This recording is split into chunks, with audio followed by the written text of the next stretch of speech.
¿Cuáles son las responsabilidades básicas que debe asumir el ciudadano mexicano de cara al 2012?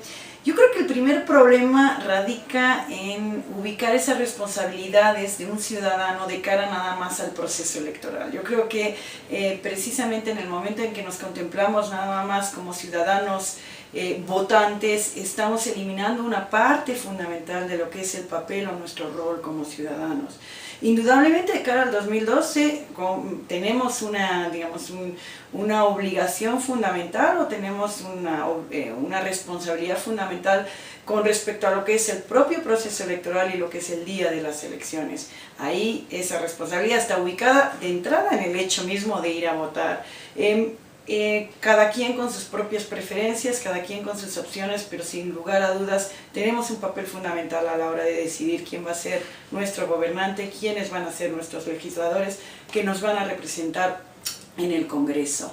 Ahora bien, ese papel no debe ceñirse o circunscribirse nada más al día de las elecciones, al hecho de acudir a las urnas. Creo que es un papel mucho más importante, mucho más profundo, que tiene un impacto mucho mayor en la medida en que nos entendemos como ciudadanos, no solo de una elección a otra, sino entre elección y elección.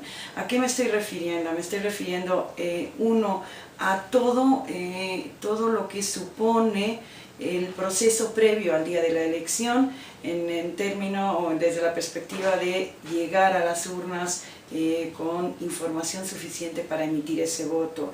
En la medida en que nos informemos, en la medida en que sepamos cuáles son las propuestas de los candidatos, en la medida en que tengamos más datos sobre qué es lo que está proponiendo cada quien, qué plan está planteando de cara a los siguientes 6 años, en esa medida estaremos dando un voto más informado y por tanto es probable que tengamos más posibilidades de hallar al buen gobernante. ¿No está asegurado? Por supuesto que no, pero en cualquier caso creo que la información nos da un poder muy grande a nosotros como ciudadanos a la hora de elegir a nuestros gobernantes.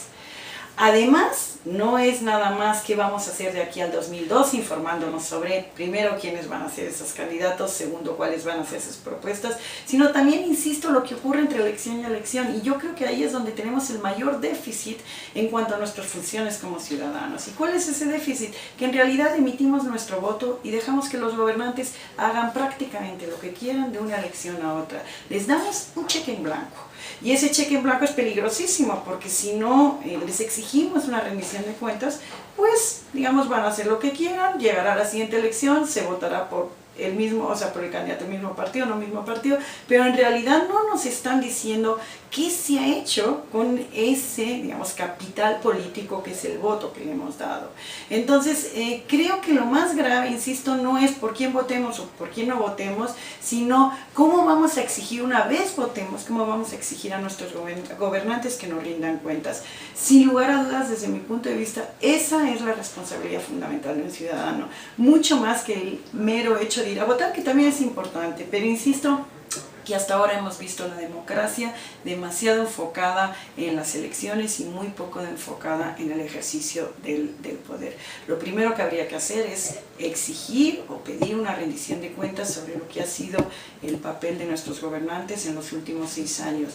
Segundo, informarse sobre qué es lo que está proponiendo cada candidato en el momento en que tengamos los candidatos de los partidos, sobre lo que va a ser su labor en los siguientes 6 años. Y entonces sí emitir el voto con la idea de, una vez transcurrido el proceso electoral, seguir exigiendo, porque son nuestros servidores públicos, seguir exigiendo que nos rindan cuentas sobre su labor.